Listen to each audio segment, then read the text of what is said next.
everyone, welcome back to Litigation Help. My name is Heather Hui-Litwin, and joining me here is a very special guest, family lawyer and arbitrator, John Paul Boyd. John Paul has already been a speaker here on our channel for a video series on family arbitration. I'd like to mention as well that he has his own channel called 5-Minute Family Law with John Paul Boyd Q.C., and I will provide these links to these resources in the description below. Welcome, John Paul. Hello, Heather. Hi. So today we're going to talk about how to de-escalate conflict in family litigation. Going through separation and divorce is, of course, a very emotional time for many people. When couples can't manage to agree on parenting time or decide on property and support issues on their own, they often look to the courts. And sometimes people involved in family litigation tell me that once you're into the system, things just get worse. The conflict increases, and with it, of course, goes the stress and the amount of time and money spent as well. So today, John Paul, I want to ask you to give us some advice for people to avoid escalating conflict once they're into family litigation. So John Paul, yeah, so what can happen, if people are going into family litigation? What do you see? I mean, is this true that when people get into family court, things just get worse? By and large, yes. The issue about, separation, right, is that, there's a whole bunch of very complicated things that go on for anybody who's leaving a long-term relationship.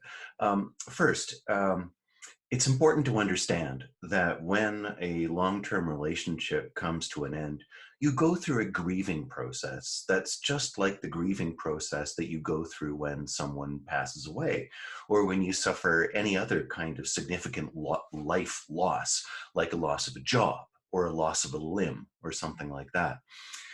And it takes the same amount of time to get over that grief of the loss of the relationship as it does to mourn the passing of a parent or another loved one. And you go through the same stages. Like, you probably remember Elizabeth Kubler-Ross and her seminal work on Death and Dying, I think it was called, but talking about the stages that you go through. The problem with family law is that when your father dies, he's just gone. He's not coming back. You never have to worry about running into him at the grocery store, right? And if you're a parent, you never have to worry about having a negotiation with your deceased father about, will it be this daycare or that daycare? Will it be this school or that school, and all the rest? And so the process is less of a linear kind of passage through those Elizabeth Kubler-Ross steps, but more of a cycle. Right? And what happens is that over time, the amplitude of the peaks and the depths of the troughs eventually kind of sort of winnows out, right? And I often ask people, what do you think the opposite of love is? Heather, what do you think the opposite of love is? Hate. That's the wrong answer. No. Because hate and love are both extremes of emotion, right? The opposite of love is that kind of ambiguity, that neutrality that you might feel when your ex gives you a call on the phone and there's that moment where you're thinking, who is this? That's what you're looking for, is that ambivalence, right? And so the problem with leaving long-term relationships is that, generally speaking, one person is further down the grieving process path than the other person is. And if that happens, and they're far away, that creates its own kind of conflict. And sometimes somebody who is sort of, craving that intense emotional connection will sometimes be satisfied by having an equally intense emotion that is a negative emotion, hatred, like you mentioned, instead of love, because they're both intensely satisfying emotional experiences, right? The one's destructive, the other one is theoretically positive, but it's a way of maintaining that relationship, even though it's the kind of relationship that that pokes a stick into the spokes of your bike, right? And so in a perfect world, believe it or not, that Gwyneth Paltrow, when she was talking about consciously uncoupling from I have no idea who she was in a relationship, a singer, I think, right? But when she was talking about conscious uncoupling, my first reaction was, my God, what a load of crap. What else is she going to sell me, a jade egg for what? But she had it right. And I really do genuinely think that if we were able to sit down and talk about the end of a relationship like adults with mutual respect and time, and we're able to have difficult conversations about what does this mean for us? Who's going to move out? How are we going to deal with the kids? That, the whole business of separating and ending a relationship would be a great deal less painful. But unfortunately, not many of us have that sort of serene level of maturity, right? The reality about our society is that we have all of these wonderful scripts for how people meet and how they fall in love. All you have to do is look at any of the offerings that you see on the Hallmark Channel, right? It's all about this happy couple. They meet, they fall desperately in love, they marry, they have babies, but we never see the end of that relationship, right? Instead, the media models that we have for relationship dissolution tend to be the kind of drastic horror show that you see on Law and Order, or The War of the Roses, or A Marriage Story, or something like that, right? So we have all of these social programs and scripts for meeting and falling in love and roses and children and happiness and all that kind of stuff, but we don't have anything that's constructive the way that Gwyneth Paltrow's reference to conscious uncoupling is, right? And so most of us handle the end of a relationship poorly. And how poorly we handle it depends on, I think, how far apart we are in the grieving process, right? Like somebody who comes home and discovers a note on the table saying, I've left, I'm now moving in with your best friend, right? that person who's leaving has obviously spent a great deal more time processing the end of the relationship, but it comes as a complete surprise to the person who finds the note on the kitchen table. And you can imagine, how hurtful and wounding that is. And it's not just hurt at the idea that you've betrayed me, you've left me. It's how are you okay with this? Right. How could you possibly be so relaxed as you seem to be? I'm in so much pain where the end of this relationship is plaguing my every waking hour, and you're fine. How is that?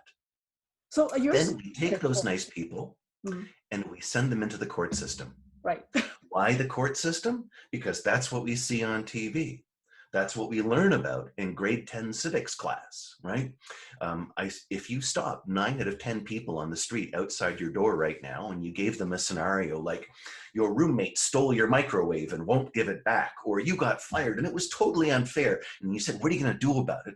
Right. Well, 9 out of 10 people are going to say, well, I'm going to court, yes. Right? And there's a lot of satisfaction in saying, I'm going to court, because it's hostile, it's adversarial. Right?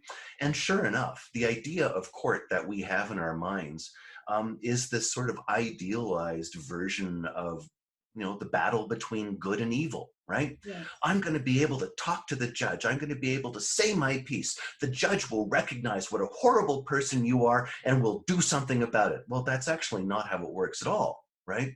But that satisfying feeling of vengeance and revenge and vindication, all of those bad V words are exactly the kind of thing that impels people towards court, especially when there's that gap between the grieving process, the sudden separation, the separation that's motivated by betrayal, right? It feels good.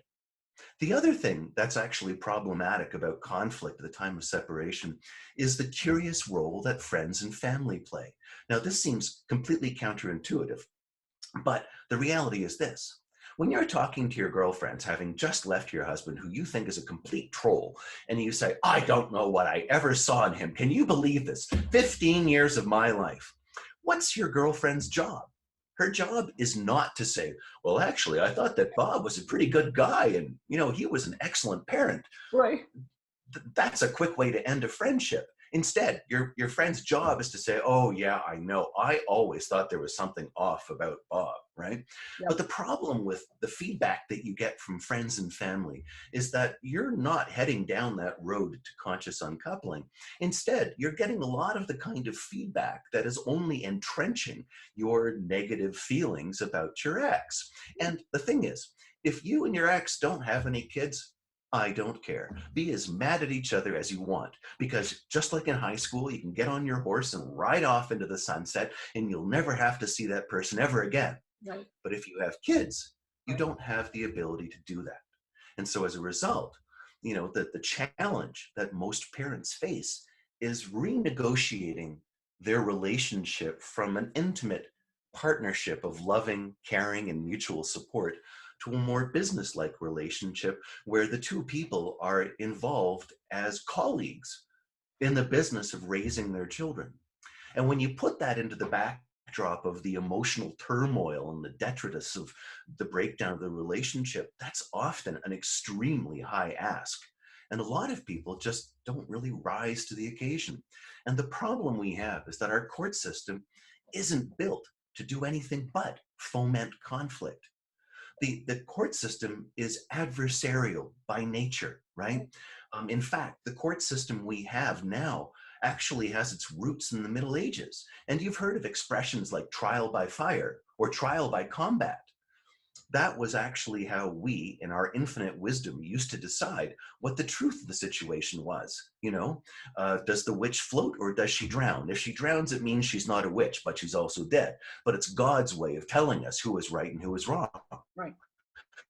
Trial by combat, God will favor the winner, right? The winner is clearly the right person because they won the contest. But that's kind of how the court system still works, right? It's about you versus me. It's about truth versus lies. It's about you telling your story to the judge and me doing my very best to line up my evidence and my witnesses to poke holes in what your story is. And none of that is about cooperation.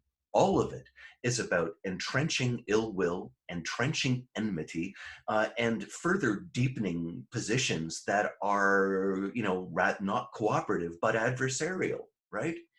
And so a lot of the work I do, for example, as a parenting coordinator, involves people who find themselves deeply embroiled in conflict.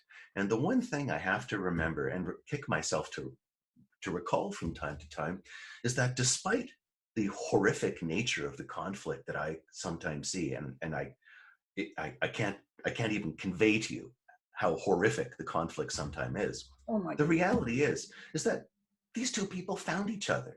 They did fall in love. They did spend years of their life in a relatively happy relationship before things went belly up. Mm. And that's the thing that needs to be remembered. And it's so hard when you're dealing with a system that, awards costs for somebody that loses an application, even an application that they've brought in good faith. Yeah. So the system is not built to support what Gwyneth Paltrow talks about. And it's not just the media and the portrayal of court processes as that battle between good and evil that we see and find so entertaining in a half dozen books by John Grisham, or how many, he's probably up to like 3 dozen by now, but it's a theme throughout all of his books, the battle of good against evil. But the court system is not set up to do anything other than what it does. This is like the court system. To me, I feel that when I was in law school, I was studying about rules of evidence and so on, and it all makes so much sense for criminal matters. Sure. But I don't Yep. think that this one size fits all is Yeah. really appropriate. Oh, no, the court system is awesome when it's the mighty power of the state Mm. versus the small individual who's been charged with an offense. It's fantastic when TD Bank is suing CIBC. Mm. It works great when your neighbor has put up a fence a little too close to your side of the property line. Right. Those things are all fantastic, right? Right. But Right. it doesn't work very well for problems involving families. Yes. And it's not just family law, it's also other things like wills and estates, Right. or guardianship law regarding our elders, right? Right. All of those things, the law just, the court system doesn't serve us well as a society, right? I mean, if it's true that, children are our most precious resource, which is something that government after government, whether conservative, NDP, or liberal, will always run up the flagpole. We've intentionally built a system and supported it with the vast majority of our public funding dollars that support that pushes people apart and destroys families and damages relationships and harms children, rather than providing them with a supportive, nurturing, collaborative way to solve legal disputes. And it's the same thing, whether it's two parents who have separated, or whether it's somebody who's fighting with their siblings about which home should we put grandma in, or how should I challenge my father's estate plans because he didn't leave anything to me because I'm in a same-sex relationship, right? We just don't support this well at all, and the system is built to foment conflict. Right. Would it be fair to say that if there's a relationship that's worth preserving, that really you should not be looking at courts to resolve your dispute? Well, that's a good statement. The thing, though, is that you have to distinguish between the kind of relationship that you're talking about, Okay. right? For people that were in a relationship and don't have kids, don't care, right? Oh, okay. Be as mad at each other as you want, right? But if it's an estate matter where you're fighting with a parent, or an estate matter when you're fighting with your brothers and sisters, Yes. or it's a family law matter when you're fighting with the other parent of your children, Yeah.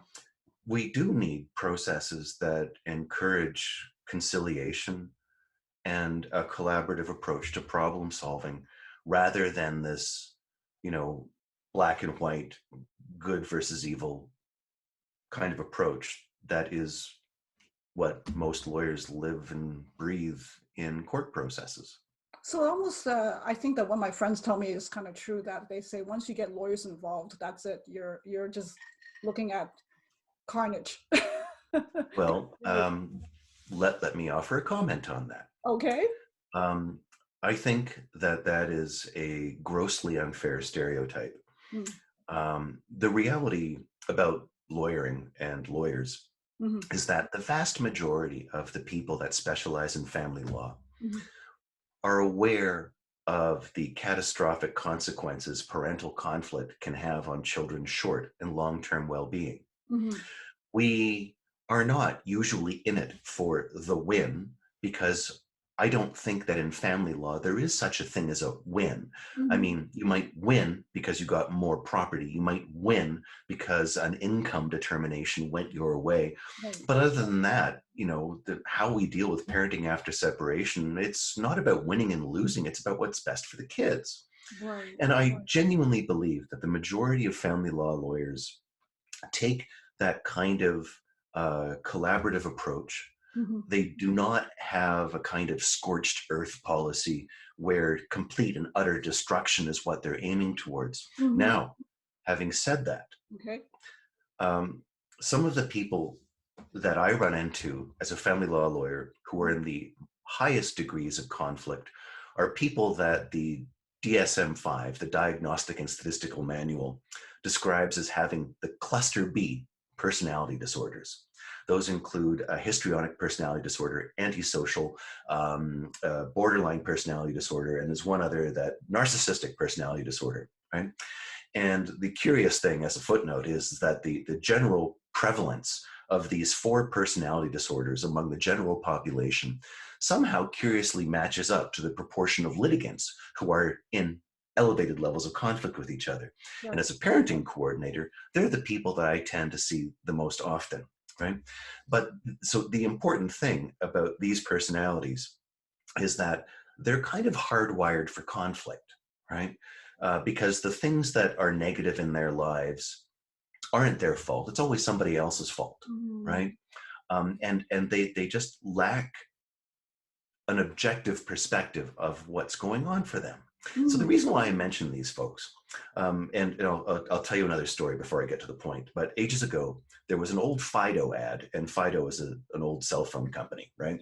And they were super cheap. And the theme of the ad, and it was funny, was because, you had a guy who had super shaggy hair, and there he is with his dog with super shaggy hair. You've got a woman with super short hair. She's there with her dog with super short hair. So it was like, ha, ha, ha, isn't that funny, right? Yes. But the thing is, the kind of lawyers that people with those cluster B personality disorders tend to seek out tend to be lawyers with those cluster B personality disorders, right? So somebody who is dead set on that scorched earth approach wants to destroy his spouse, make her writhe on the ground, take everything she's got, is going to hire the kind of lawyer that's like, yeah, sure, man, we'll do that. Yeah. Right. Yeah. And so, and that person is not going to be satisfied coming to see a litigator like me, or like the vast majority of the other family law lawyers that I know, who say, you know what, I appreciate that you're upset about the end of the relationship, but quitting your job so that she doesn't get any support really isn't the best way of solving this particular problem. Let's do something different. They're not going to be happy with that. They want the lawyer who says, yes, we'll go to court. We'll take everything he's got. We'll examine his company. We'll bankrupt him. And which is just crazy, right? So, so the reality, I think, is that the majority of family law lawyers seek conciliation to improve their clients' lives, to increase their clients' satisfaction with the ultimate result. They don't necessarily want to go to court, but they will go to court if they have to, because there's a risk to a child, a risk to an adult, a risk to property. Threats are being made, stuff like that, or because they need to signal that their client is sincere in taking a particular approach, right? So they'll go to court for reasons like that, but they're not going to go to court because of trivia, right? Because, well, I'm really mad that, I didn't get the full 6 hours I was entitled to with my kids. I only got 5 hours, right? That kind of lawyer is going to say, you know what, you got 5 hours, not 6. It really sucks that you missed that 1 hour that you didn't have. But you know what? Your kids don't remember it, even though it happened yesterday. So really, nothing's been lost, So, but on the other hand, the clients who are prepared to burn the house down because they didn't get their 1 hour, or because child support should be $23 instead of $22, right? Those are the people that seek out that one kind of lawyer that's like, sure, man, you want me to do that? I'll do that, right? Because frankly, litigation pays very well. Yeah. And if you are lacking a moral compass, that's the kind of work you want to do. So you're saying, just now I think you mentioned that as a parenting coordinator, you tend to come across a lot of these people. Did I hear that correctly, or am I? Yeah. So I suppose that if people didn't have this personality, you wouldn't need them. They wouldn't need you to help them. Yeah, setting it up. I get it. Yeah. Okay, so moving on, we're almost done. I wanted to ask you for a few words of wisdom. So if you were a party in a family lawsuit, what would you say to these people in bringing down the hostility, so to speak? Are there any sort of tools that maybe you can recommend, or? Well, be careful about saying phrases like "these people," right? I mean, because these people could be us, right? Yes. What I would say is that if you need counseling, your lawyer is the wrong place to get that. Right. If you need counseling, and most people do, and even if you don't need it, you're going to benefit from it, go seek out a counselor, right? The College of Psychologists in most jurisdictions will have a find a counselor, find a psychologist function. Go and get that kind of help. Get the emotional support you need from friends and family, but remember that they're not there to give you constructive feedback or to play devil's advocate. They're there to support what they perceive as your emotional need.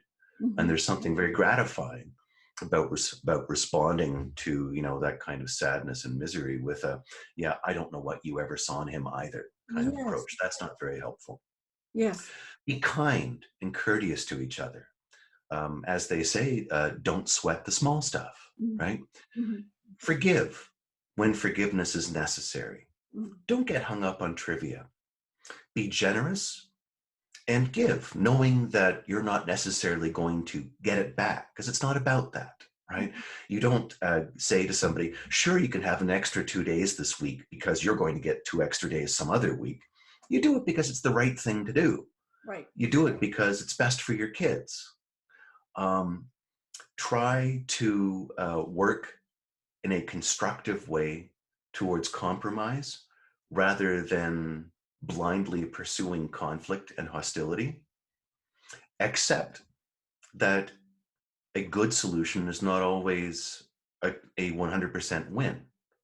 Sometimes, not sometimes, always, if you're in the middle of negotiations, you are not going to get everything you want. You can take that to the bank, right?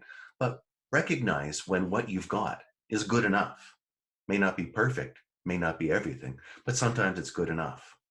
And when it comes to resolving disputes, I would really encourage people to pursue lawyers who have collaborative training, right? And if that isn't up your alley, then mediation, something like that. You don't even necessarily have to use a lawyer. It can be a community leader, an elder, a rabbi, a priest, or an imam. It can be anybody who you trust and respect, who has wisdom and experience and is willing to spend time with you. So those are sort of a collection of, things that I would, really encourage. But do we have time for me to say a few words about the collaborative process? Okay, so, yep, okay, so the collaborative process is essentially a team approach to problem solving. And you can apply it in elder law, you can apply it in wills and estates, and I don't see any reason why you couldn't do it in a landlord and tenant dispute. But the idea is that each person who's involved in a dispute hires a lawyer who has this special kind of training in collaborative processes. And then each pair of lawyer and client work together as a team to solve problems, to exchange the documents that are necessary. And here's the super cool part of the process. It's designed to leave people as whole as possible. And so to that end, the teams can bring in other people as necessary to help. So for example, one of the most common kinds of team member is what they call a divorce coach, although of course you don't have to be married to get one of these people. And this is a counselor who works just with you and sometimes also with your lawyer to help you through some of the emotional obstacles to separation and the negotiating process. And then as time evolves, you can hire other mental health professionals to come in and give advice about the parenting arrangements that are best for the kids. And if you've got a complex tax, property, or corporate problem, you can hire a business valuator or a financial expert to come in and give you advice about the best way to structure the division of a company to minimize tax consequences, or the best way to take assets and turn them into a stream of revenue, right? Things like that. And so at the end of the day, the goal is to produce a separation agreement, right? But with these helping professionals involved, you're getting top tier financial advice, top tier advice, independent advice about the kids, and you're working with somebody who's there to support you and your emotional needs. And so the cool thing about this process, right, is let's take the example of alcoholism, right? You go into court and you say, my wife can't see the kids because she's an alcoholic. She's a danger to my kids. Right. Well, what is the wife going to say? Well, almost invariably, the response to that kind of an allegation is, I'm not an alcoholic. I drink socially, 1 or 2 drinks after work, right? But the truth is somewhere between you're a crazy alcoholic and you're somebody who only drinks socially, right? But the way the narrative plays out in court, it's good or evil, black or white. So either you're an alcoholic or you're not an alcoholic. There's no mid-ground, right? Or the example of somebody that's had a horrible car accident and has suffered a cognitive impairment, right? You're a danger to the kids, right? But in the collaborative process, the question is not, are you a danger to the kids? It's, well, how can we best structure your parenting time and best support you to make sure the kids can have good quality time with you despite your cognitive impairment? How can we support you in dealing with your struggles with alcohol so that the children are safe while they're with you and they have a good time with you and a positive parenting experience? Mhm. So so you can raise really hard issues about addiction, substance use and abuse, mental disease, cognitive impairments, other issues like alienating behaviors, and deal with them in a far more constructive, collaborative way in this process, as opposed to the binary options that you're stuck with when you go to court, where it's an all or nothing kind of thing. You're either that kind of raging alcoholic, or you're somebody who drinks only socially and you're not a hazard at all. We can talk about things in an honest way with the supports that we need, trying to find a solution that works for everybody and most especially the kids. Quick question. In this collaborative environment, and you mentioned these experts, are these experts working for both spouses, or Yes. yeah, it's not like the adversarial way, one guy, one team, No. one party gets one expert, the other. Oh, so this is, No. Yeah. so, They're hired by both people, and ah, they're there in an independent advisory capacity, oh my gosh. right? Yes. Well, I mean, like, anyway, you can imagine the complexities that arise from dividing a closely held company, or Right. dealing with foreign Very, very, property yes. issues or complicated tax problems, right? Right. They're there to help maximize the income available to the family, right? To make a recommendation about the best way to divide the children's time, or to manage decision making, things like that. And they come into the process as an independent, jointly retained expert who's there to provide neutral advice about the best way to do A, B, or C. Oh, wow. So even Yeah. if they, I mean, I'm not going to go too much because we don't just have a few minutes left, but it's like, say what they're arguing about about family property division. Mhm. The expert, if you hire an expert, now what would their goal be? Would it be how to divide the house fairly, or because in the adversarial process, it's always I want the whole house or whatever it is, or I want all the property, and Right. I want that. So the So right. So how's the that different? goals that yeah, so the goals that the people have, right? I mean, going into this process, right? You're still looking for the best solution for us, because we are still a family, even though we're Okay. now separated and living in different homes, right? So we want what's best for our kids and what's best for ourselves. So the role of a financial advisor is not to say you should have 52.75% of the house, right? Their job is about things like, well, how can we deal with the shares we have in this company to minimize the adverse tax consequences? Oh, Or how can we deal with this property or this asset so as to provide an ongoing stream of revenue, like an annuity, that will help support somebody in their golden years? Right? So they're there to try to find solutions to complex problems, but they're not there to make the decisions that the lawyers and the parties have to negotiate about exactly what percentage somebody should have of this or what of that. So for example, spousal support, right? mhm. Uh, Income tax is payable by the person who receives spousal support, Right. but spousal support payments are deductible to the person who's paying it. The Mhm. person who's paying it usually has a much higher income than the person who's receiving it. And so there's a gap between the taxes this person has to pay and the tax benefit this person has to pay. Mhm. So if the goal is to maximize the revenue that's available to the family, there's usually a tricky way to rejig the tax differential between spouse A and spouse B so that they both benefit. Wow, That's the kind of stuff that we're looking for, that's right? amazing. That's like a Yeah. complete foreign mindset almost to a person who is used to litigation. Oh, very much so. Yeah. Because it's truly collaborative, Mhm. right? Everybody's there trying to get the best outcome for everybody. The lawyers are still there in an advocacy role, right? Yes. But they see the big picture, right? They want what's best for their client, but they recognize that it has to be tempered by what is best for the other party, right? And so you're looking for a solution that works for everybody as well as possible.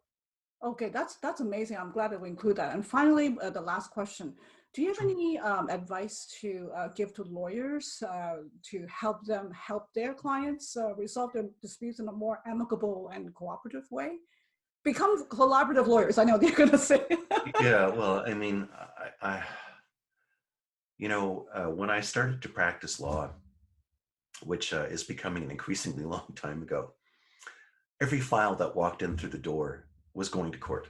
That was the assumption, right? So Okay. somebody new walks in, you have the initial interview, you immediately begin drafting the claim and a whole bunch of other stuff, right? Right. Because that's the expectation. Mhm. Things are different now. Um, it is not the case that lawyers communicate with each other only in writing to preserve an evidentiary trail about what was agreed to and what was not. Nowadays, especially with the younger generation of lawyers, they Mhm. do the unthinkable. They pick up the telephone and they talk to each other and they have off the record conversations about what's going on with your client. Why can't we agree to this particular parenting schedule? What's happening this weekend? We need more information about your client's income, right? So, I mean, if there is advice that I would have to give, um, it's about behaving honorably Mhm. and not engaging in trickery and skullduggery. It's about recognizing that the ultimate solution usually has aspects that benefit both parties, including the other client. And it's about pursuing and recommending strategies that are designed to support and address the needs of the separated family as a whole. And it's about recognizing that a single minded pursuit of your client's objectives at the cost of all other considerations is a pathway to the destruction of those people's ability to work together into the future. It will cost them all of the savings they've accumulated. It will cost them all of the credit that is accessible to them and all of the money that they can borrow from friends and family. And they will not be able to pay you through to the end of a trial. Mhm. So it's worthwhile in terms of your sense of satisfaction with your job, your perceptions of yourself as a worthwhile and reasonable human being, to resist clients that want that scorched earth approach and to instead follow the obligations that we have under our professional code of conduct to encourage conciliation and rationality and reason whenever the opportunity arises. Those are true words of wisdom. Thank you so much, John Paul.